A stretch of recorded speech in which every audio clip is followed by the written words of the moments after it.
Was nice enough to ask me back to bring you guys the best 10 champions for patch 6.10. A little about me for those who don't know who I am.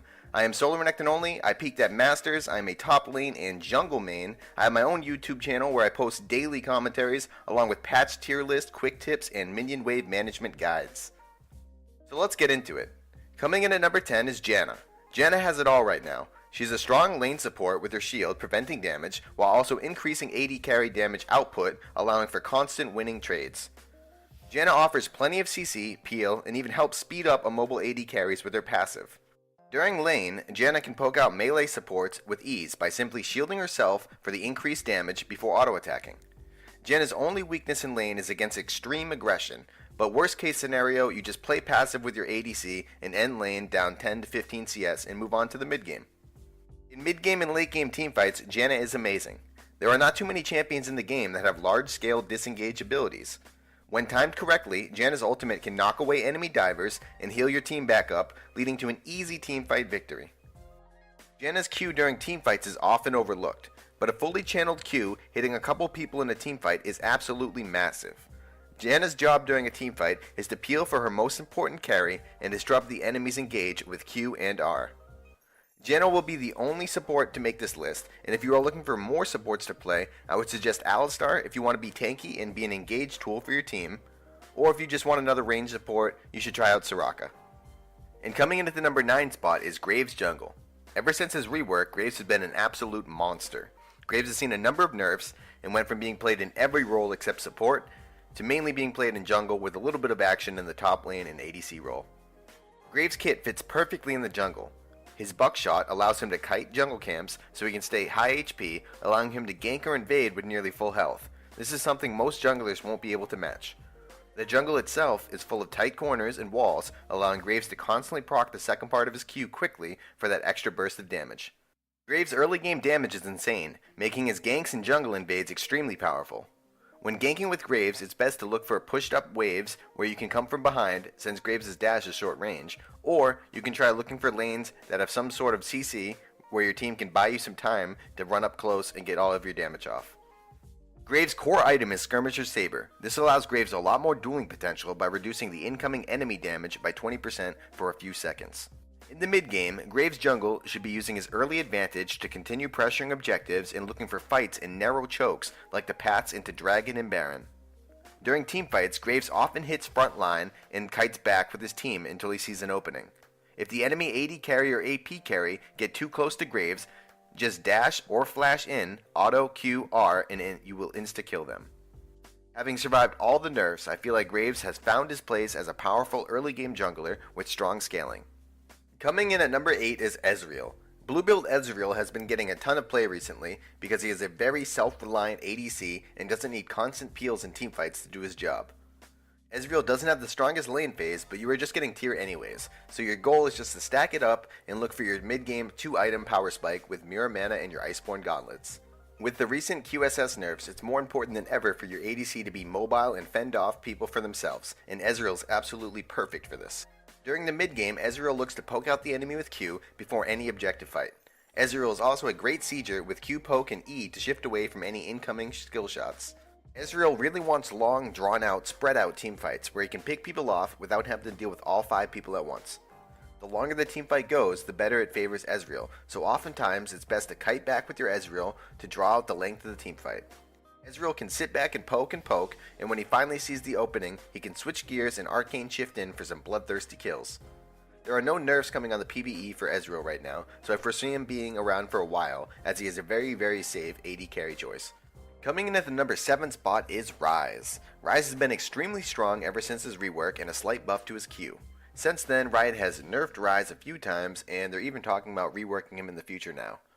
This is all because Ryze kit is super strong, and even with limited spells affected by his passive now, Ryze still unloads insane amounts of damage in a short period of time. Ryze's true weakness is the very early parts of lane phase, where he just has his tier and he's very vulnerable to jungle ganks early. Ryze does really well against melees in lane by going E first for huge amounts of poke damage. Auto attacks plus E bully any melee, while range farming until later levels works best against range. As you scale up and get your stacking items, Roa and Tier, you enter the mid game where you can start bullying everyone. Late game, Rise blows up anyone including tanks as long as you continue to rotate Q and then another spell to maximize Rise's damage during passive. It should be interesting to see what Riot does with Rise in the coming patches. Usually when they want to rework something, they nerf it into the ground so that play rate drops, and then they don't have to worry about buffing and nerfing it while they make other changes, and they can focus fully on the rework. And the 6th spot on the list goes to Zed. The QSS changes where it no longer removes Zed Ultimate was a massive indirect buff for Zed, who was already in a really good spot anyways last patch. Zed is now skyrocketed in ban rate, rarely if ever makes it into the game, still not quite hitting old school 90% ban Kassadin levels yet though. Zed's lane phase is strong, and even in hard matchups, Zed can just clear minions with Q and use spells to poke out the enemy. After level 6, Zed is looking for all-ins to start snowballing off of. Zed's roams are very powerful post level 6, allowing for easy tower dives in bot lane or top lane. If Zed played early game decently, he should be in an amazing position for the mid game to start split pushing. If Zed is ahead, there are not too many champions in the game that can 1v1 him, allowing for him to split push and force multiple people to come stop him. Zed should be able to escape or trade easily as his team takes objectives on the other side of the map. Team fighting with Zed in the mid game is pretty straightforward because there's no QSS to worry about and most Zhonya's have not finished yet. Zed should always be trying to take out the highest value enemy target and become a massive anti-carry and split pushing threat. Super late game, as the enemy starts to get tankier and have more ways of dealing with Zed, he needs to stay outside of team fights or continue to split push and fight 1v1. Zed has a few slight nerfs coming on the next patch, so he should stop getting banned every single game, but I still think he's going to be extremely strong. The 5th spot goes to Lucian. Everybody can't seem to get enough of Lucian right now. His play rate has been insanely high, and most AD carry mains say that Lucian is the only AD carry that feels balanced in the meta, and that all other AD carries should be brought up to his level. I don't fully agree with all of that, but no one can argue that Lucian is by far the best AD carry right now. Lucian has 2 viable builds, but most people have been gravitating toward the Korean build, which focuses around Black Cleaver, Ghostblade, and gives tons of damage, cooldown reduction, flat armor pen, percent penetration, and even extra movement speed when attacking. When Lucian caps CDR, his spells have super low cooldowns, and when combined with his passive, Lucian Dash has next to no cooldowns during fights. Having dash up constantly allows Lucian to be very self-reliant and move around team fights, avoiding enemies and dashing in to finish people off when the opportunity presents itself. The ADC meta is moving more towards self-reliant ADCs as the role's value overall drops and focus and attention is put more towards the other roles. So ADCs who can fend for themselves like Ezreal and Lucian will remain very popular in this tank meta. And the number 4 spot goes to Azir, who is in my opinion the best mid laner right now. Like many of the top champions in their role, Azir does it all. Azir has strong lane matchups and great wave clear. Azir also has crazy pushing power and takes towers extremely quickly with the use of his W. Azir is also a teamfight monster, dealing tons of damage from very far away until he finally decides to go ham for the insect play, ulting the enemies back into his team for the easy cleanup. Azir has so many options available to him, and in the hands of someone who has truly mastered him, it's incredible to watch or infuriating to play against. Azir's only weakness are people who can outrange him like Xerath and Varus, but these types of champions are very immobile and allow for easy ganks with Azir just dashing in and knocking them back toward his jungler for the easy finish. During mid and late game, Azir has scaled up and has become an absolute monster in terms of damage output. Azir shines in sieges and objective dances because it allows him to get a lot of poke off before a team fight. If Azir manages to chunk anyone out, it often signals the start of a team fight or allows your team to take the objective for free as the enemy backs away to heal. Placing your tower behind your team as they push prevents the enemy from engaging and gives your team a safe spot when you're overextended on the map. Azir's kit and how his abilities can be used together is what makes him strong, so I expect to see Azir mid for a while to come, although he does have some nerfs on the PvE right now. Blazing his way into the number 3 spot is Maokai. Maokai is your classic tank, and since we are in the tank meta, he is doing his job very well right now. Say farewell to the old Roa build and hello to the full tank unkillable Maokai. Maokai has seen a huge spike in play ever since he got MR per level, something that he's been lacking for far too long. Now Maokai can deal with everyone in lane, and even hard matchups he can just sit back and farm with E and Q. Grasp the Undying plus Maokai passive, comboed with full tank, and Maokai's ultimate damage reduction means the tree is going to live for a long, long time.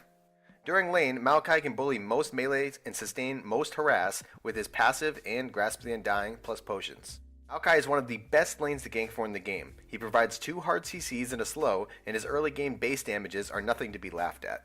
Maokai has so much CC, it doesn't even matter if the enemy has wards in lane, since Maokai can just lock them down forever while his jungler strolls in to help secure the kill. This CC also makes Maokai an amazing teleport champion. Maokai is perfect for teleporting bot lane to lock up enemies for your team to finish, or teleporting to flank engage the enemy late game. During mid and late game, your goal is to be the beefy frontline for your team, and constantly peel the enemy frontliners away. If you are fed or you have other divers, however, you should dive the enemy backline instead and use your presence to zone the enemy damage dealers away, while your team focuses the enemy frontline before joining up with you. Maokai doesn't have any nerfs heading his way on the PvE, so he should be a staple of top lane for the foreseeable future. And the second spot on the list goes to Kindred. Kindred has been one of the top junglers for a while now, and it's pretty obvious why. Her early game pressure is insane, and she scales super hard into late game, and she always is useful in teamfights with her ultimate and high damages. Kindred is similar to Graves as she can clear the jungle while maintaining high health due to kiting and her kit's built-in sustain. Once Kindred clears the jungle and has red buff, she's a ganking god. When Kindred gets red buff on you, there's absolutely no escaping. She has constant slows, multiple gap closers when using Q with W already on the ground. Kindred also snowballs extremely hard with the mark system, allowing her to get huge amounts of percent health damage, further increasing her late game power. Riot also indirectly buffed Kindred last patch when they buffed Blood Razor, giving Kindred more percent health with each hit. Kindred can counter jungle very easily and win every fight when she gets the opening. Invading the enemy jungle and getting deep wards is really important on Kindred because it allows for future invades for kills and mark stacks to be much more likely to succeed. During mid and late game, you teamfight similar to AD carries. You skirt the outsides of the teamfight, but don't hesitate to go ham if you think you can get a kill, and then drop your ult, preventing your own death, allowing your team to follow up and clean up the rest of the fight. Kindred's ultimate can be game changing, so just make sure to use it at the right time and don't save enemies too often. Kindred gets a ton of attack speed in her normal build, so she is a really powerful tower taker, but she truly shines taking Baron and Dragon with her high percent health damages. Kindred is seeing some nerfs on the PvE, but her kit is so strong it's hard to see her falling off too far. And the best champion on patch 6.10 is Echo. Even after seeing some nerfs, Echo is still an absolute monster, and it's not just in top lane. If he's left unbanned, he gets played in mid lane and even some in jungle. Echo just has everything you could want from a top laner. He has great lane matchups, he gets super tanky, has engage, has disengage, has AoE CC, has wave clear with Q, and even his ultimate to get him out of even the sketchiest of situations. Tank meta is still alive and kicking, and Echo is by far the best tank out there. During lane, he constantly pressures his enemy, and nearly always has wave control because of the speed his Q pushes and the zone it creates when he throws it. Echo can constantly pressure the enemy top laner under tower and force multiple people to come stop him, only to escape due to his insane mobility. On top of all this utility, Echo's damage is nothing to be laughed at either. His base damages are all good, and when you add in cooldown reduction, his damage starts to skyrocket. This cooldown reduction, combined with the movement speed from Echo's passive 3-hit proc, means no one is getting away from Echo, letting him peck away until the enemy is dead. During mid-game, Echo looks to split push when teleport is up. After Sunfire and Iceborne Gauntlets, towers are no longer an issue when splitting, so you can easily dive the enemy under tower and secure the kill 1v1.